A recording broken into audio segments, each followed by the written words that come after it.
Hi guys, how are you? Hope you are doing well. Today, in this lecture, I will explain Chapter 7, Fundamentals of Genetic, Section 2, Genetic Crosses. Okay, if you remember in previous lecture, I explained some basics of genetic, like genotype, phenotype, homozygous, and heterozygous. Okay, so for example, we have a plant that is tall. Okay, and it would be T capital.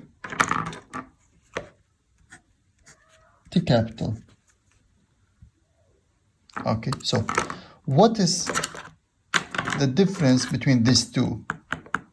Okay, what's this one is called and what's this one is called? Okay, here when you say tall plant, it is phenotype. What's tall? It is a phenotype. But what is this one? T capital, it is genotype.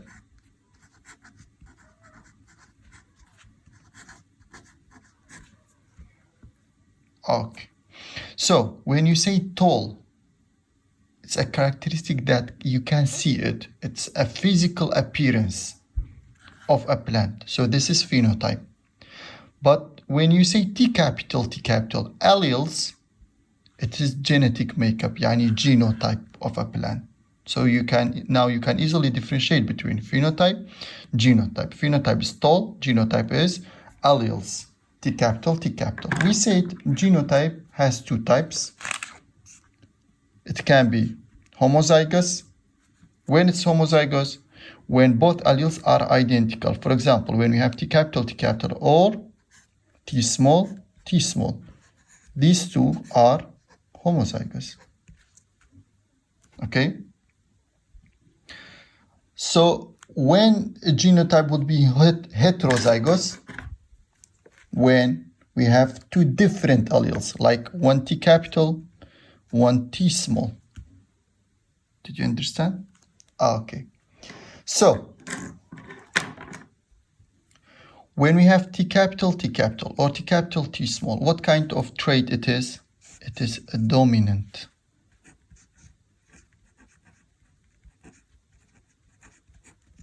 Why these two are dominant? Because at least there is one capital letter. So anytime you see a capital letter, so you directly say it is a dominant trait. Okay? Okay, what about this one? It is recessive.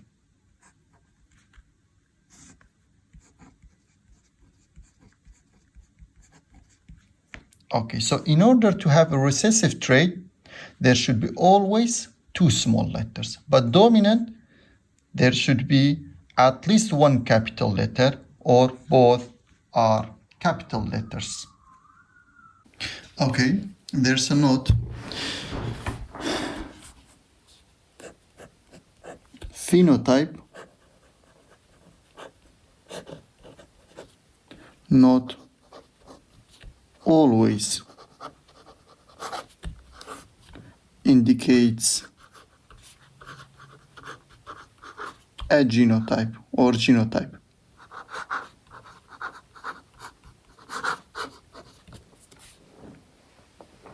Okay, phenotype not always indicates a genotype. Okay, so in section review, there's a question 1. This question is about this note. It says, explain why phenotype might not always indicate a genotype. Explain why phenotype might not always indicate a genotype. Or we can ask this question in another way. When phenotype not indicates a genotype. When phenotype not indicates a genotype. So in order to answer this question, there are two cases. In two cases, phenotype not indicates genotype. Okay, so the first case, case 1. If the trait is dominant.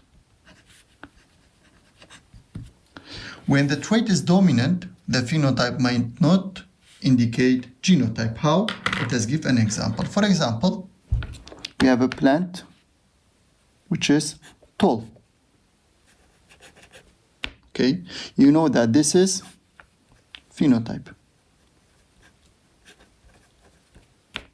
Okay, so what is the genotype of tall plant?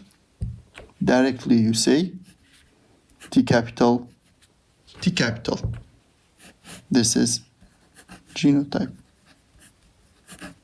Okay, but here this phenotype, it may has another genotype. Yani it may not indicate only T capital.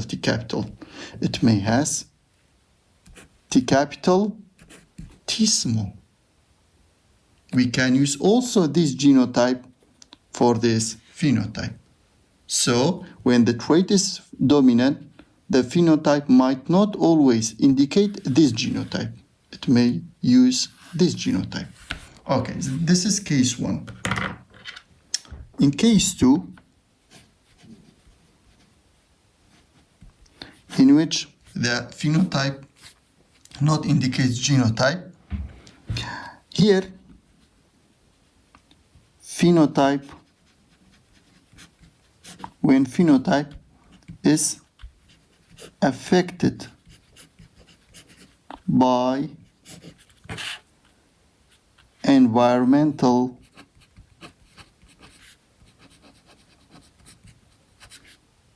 factor. So when phenotype is affected by environmental factor, it may not indicate it is genotype. It may indicate it may has another genotype. How? Let us give an example. Okay, so for example, assume that there is a plant in front of you. Okay, this plant genetically, and its genotype is, let us say, T capital. Okay, so this is genotype.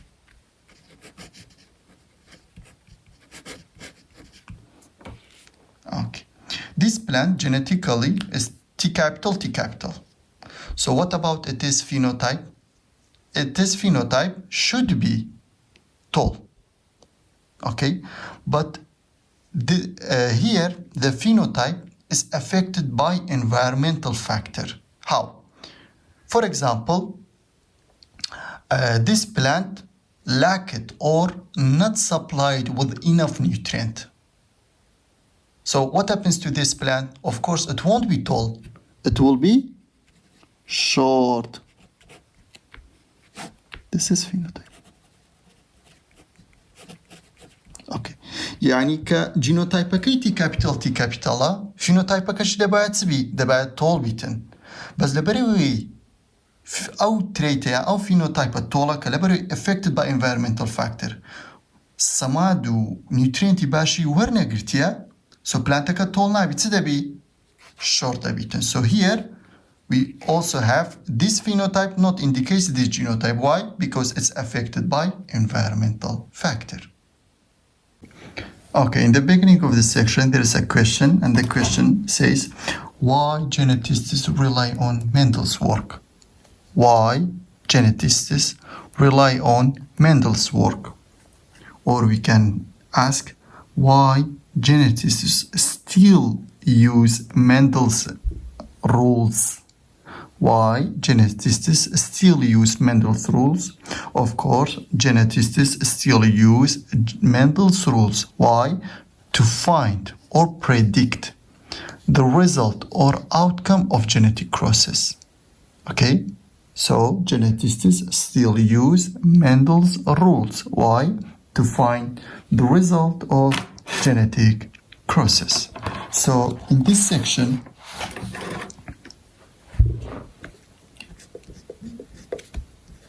you will learn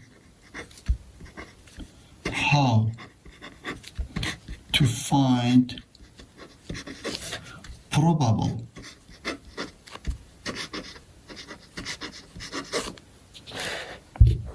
result of genetic crosses. Okay, so in this section you will learn how to find probable result of genetic crosses. There is so important, a very important word here, and it is probable. Why we use probable? We say probable result of genetic crosses because every genetic, or the result of every genetic cross, is probability. It is an assumption. Okay, the result of genetic crosses is not accurate. يعني نتيجة كاني genetic cross هیچ وقتك ستاصد دقيق نية. الكتية خملاندنا توقع prediction assumption probability أجرة هموي أجرة. Okay, so we will learn also what is probability.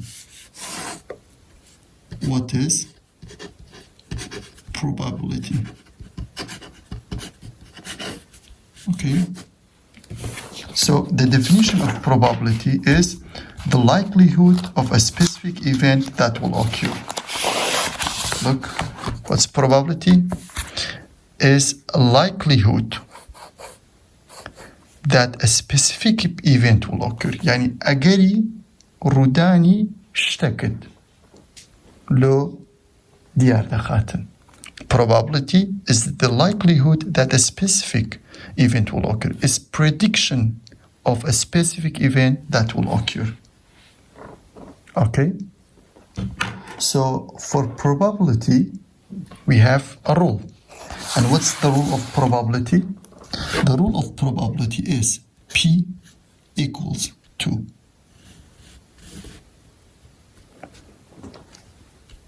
an event expected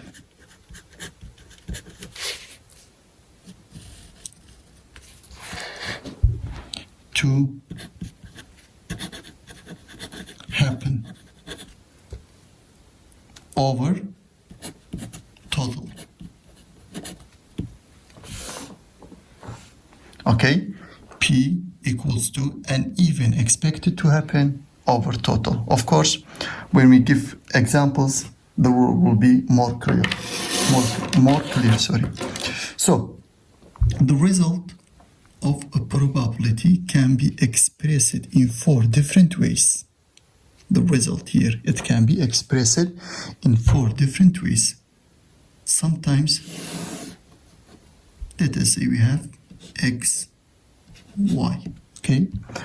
The result can be expressed in 4, 1, 2, 3,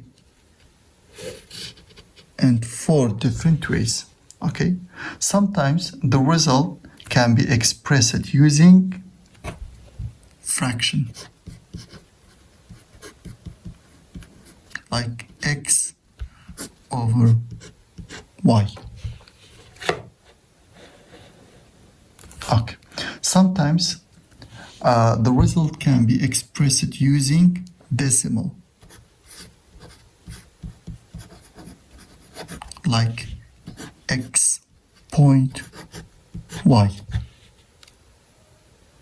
Sometimes the result can be expressed using percentage,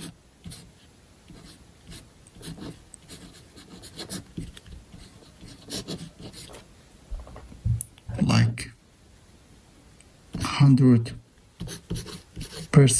X. Or the result can be also expressed using ratio, like X x to y. Okay, so we have probability, we have a rule for probability, and even expected to happen over total, and the result of probability can be expressed in 4 different ways, like fraction x over y, decimal x point y, percentage 100% x, or ratio x to y. So we will solve an example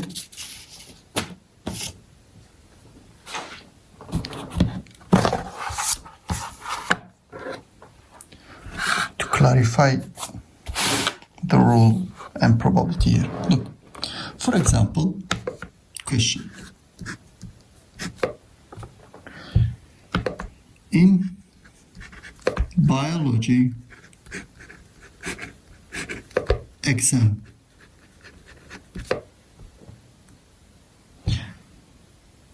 "15 students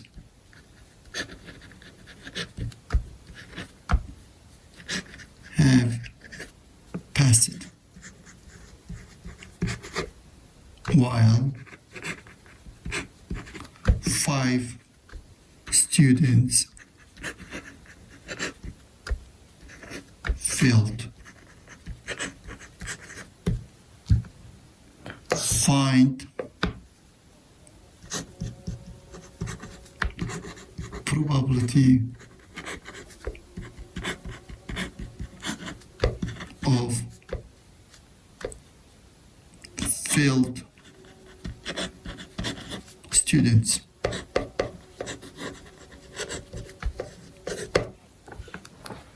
Okay, so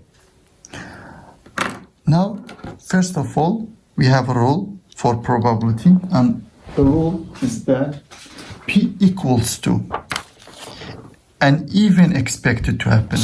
What's the event here expected to happen? Failed students.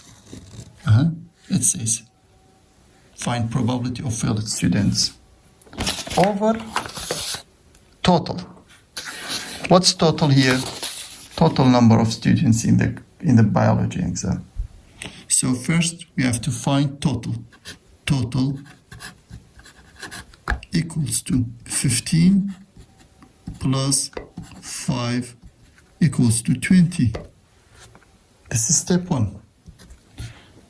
In step 2, we will write P equals to.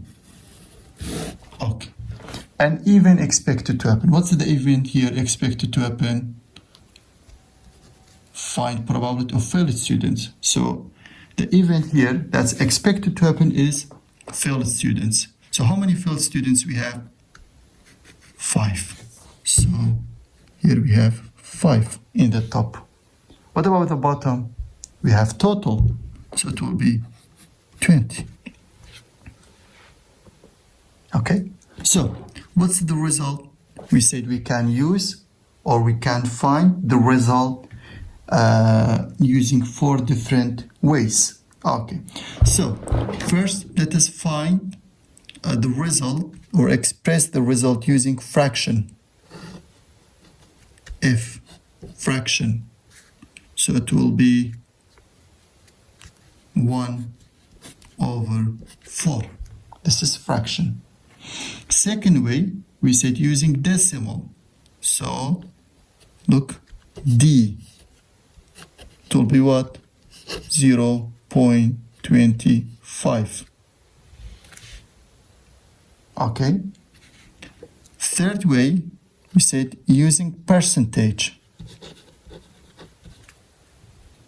So it will be 25%. And the last way, using ratio.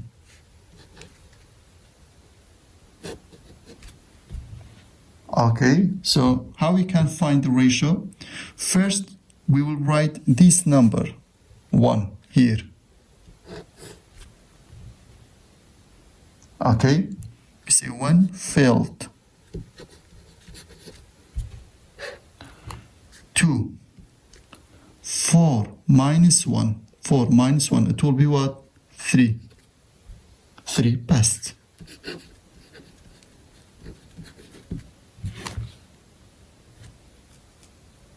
Okay, so this is an example to show what's probability. Okay, so now let's solve another example for probability using Mendel's experiment. So Mendel in his experiment in F2 generation got dominant trait of yellow seed color 6022 times. Okay, at the same time, he also got recessive trait of green seed color 2001 times.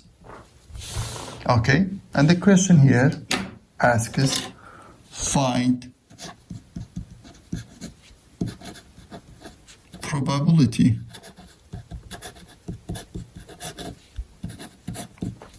of dominant yellow seed color. Okay, so we say in order to find probability we have a rule P equals to an event expected to happen over total. But first we have to find the total.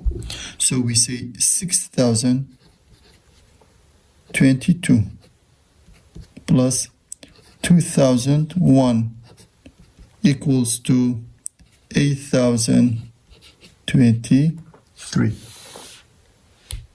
Okay, so here we have a rule P equals to an event expected to happen over total. What's total? 8023 times. What's the event here expected to happen? Dominant yellow seed color. Find probability of a dominant yellow seed color. That's the event expected to happen. So what's the number of a dominant trait of yellow seed color? 6022 times. 6022 times. Okay, so what will be the result? We said we can express the result of probability using different ways. We can first let's use a fraction.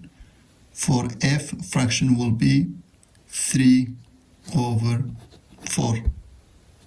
Let's use a decimal. Of course, I found the result here using calculator. Let's use a decimal. It will be 0.75.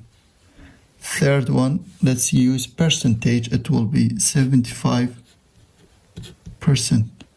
And last one, let's use ratio. It will be, as I told you, first you write 3 here. 3 dominant yellow seed color. 2 4 minus 3, we will write here 1. 4 minus 3, it will be 1. 1 recessive green seed. Okay, so this is how you solve the questions of probability. Okay, we have a note here. The results predicted by probability are more likely to occur when there are many trials. The results predicted by probability are more likely to occur when there are many trials. What's the meaning of this? It means that the result of probability will be more accurate, because if you remember, we said that the result of probability or the result of genetic process is not accurate. We use probability, agera.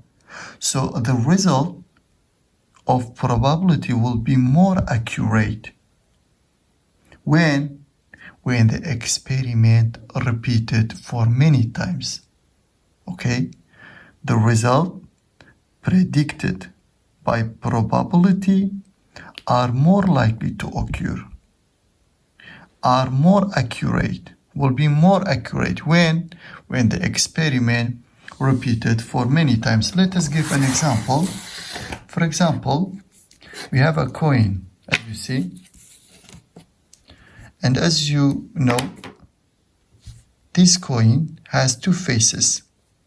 So when we toss this coin, okay, like this, the probability of appearing each face is 50-50. Okay, 50-50. Okay, so when we toss this coin 10 times, 10 times, 7 times we may get one face, 3 times we may get the other face. So when we performed the experiment, when we did the experiment 10 times, which is few, we got a ratio 7-3. Okay, and it's not close to the result that we expressed or that we predicted. 70-30 here, but here we have 50-50. What if we perform the experiment 100 times? So 60 times we may get one face, 40 times we may get the other face. So which of them is more close to this result? Of course, this one. 60-40. Here we have 70-30. Why this one is more close to this one? Because here we repeated the experiment many times, 100 times. So when we repeat the experiment many times, the result predicted by probability is more likely to occur. Okay, now let's move to solving questions. First, let's start with Mendelian genetics.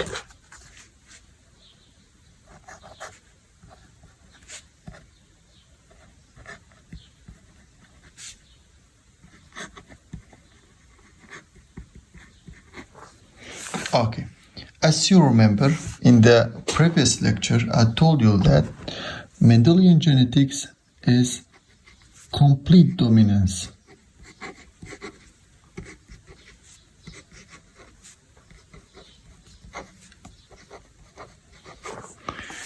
In Mendelian genetics, we use the rule complete dominance. What's complete dominance? Complete dominance is a relation in which one allele is completely dominant over another allele. Complete dominance is a relation in which one allele is completely dominant over another allele. So now let's clarify this definition by giving an example.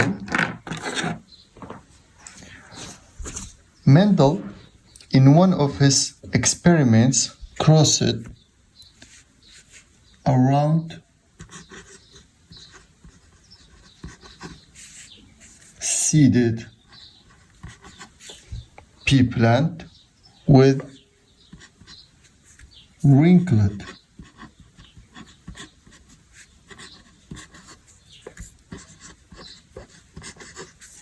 cross-seeded pea plant.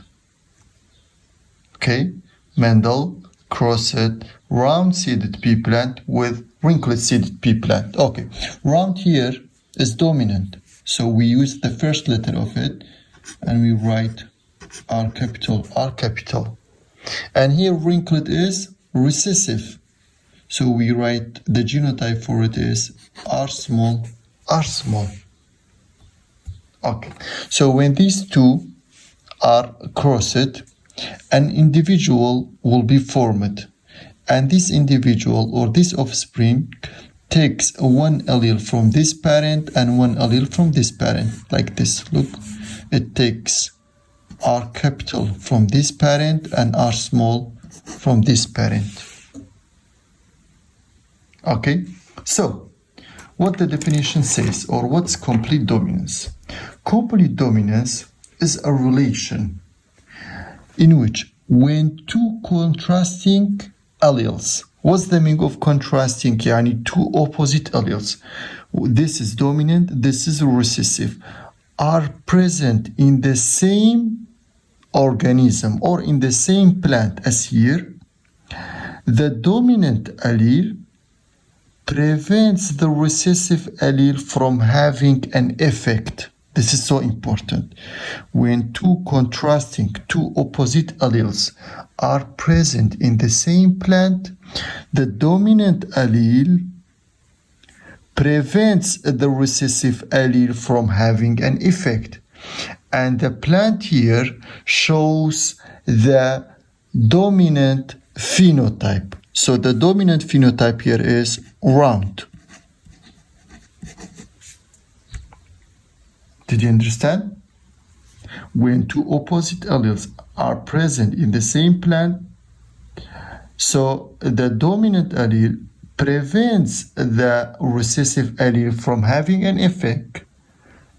Thus the plant will show the dominant phenotype, which is round here, or for R capital. Okay, so this is complete dominance. Incomplete dominance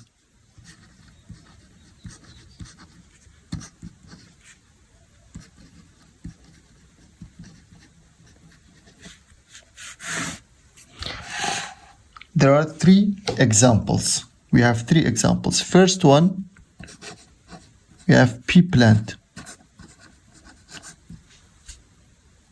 Second one, we have guinea, pigs, coat, color. Okay, and third one, we have rabbits, coat, color. So, in the exam, in the question, if you saw one of these three examples, so be sure that it is complete dominance. In the exam, if you saw one of these three examples, so be sure that it is complete dominance. Okay. So in complete dominance, there are two types of crosses. We have monohybrid,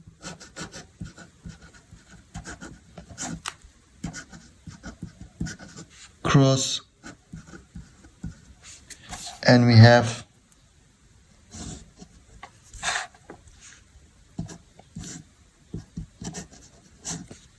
dihybrid cross. Okay, so in complete dominance there are two types of crosses: monohybrid cross and dihybrid cross. What's the difference between them? In monohybrid cross, we talk about only one characteristic.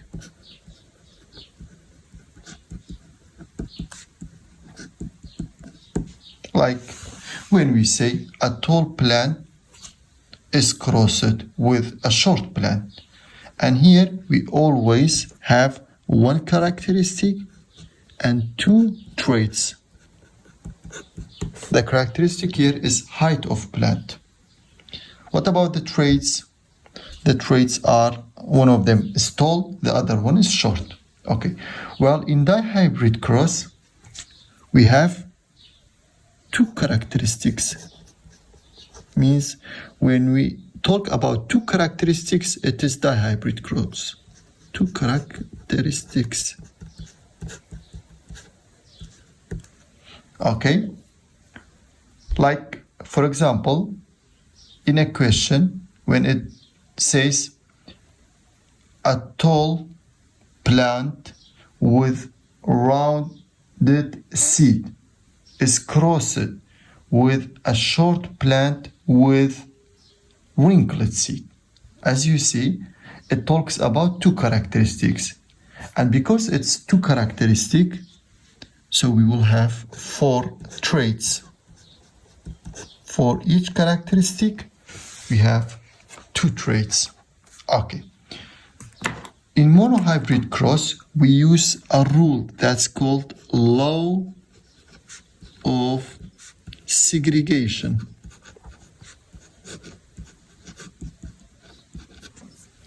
While in dihybrid cross, we will use another rule that's law of independence.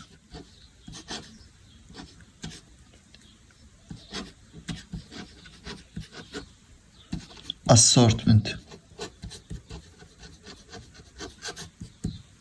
When we solve the questions, I will explain each rule in details. Okay, so we said we will study Mendelian genetics, which is a complete dominance. Here, one allele is completely dominant over another allele, and we said we have three examples: pea plant, guinea pig scot color, and rabbit scot color. There are two types of crosses in complete dominance. We have monohybrid and we have dihybrid cross. Okay, so now let's start with solving questions for monohybrid cross. In monohybrid cross, don't forget that the offspring are called monohybrids. Okay, the offspring in monohybrid cross are called monohybrids. Okay, guys, so this was first part of chapter 7, section 2. Thank you for listening and see you in next lessons.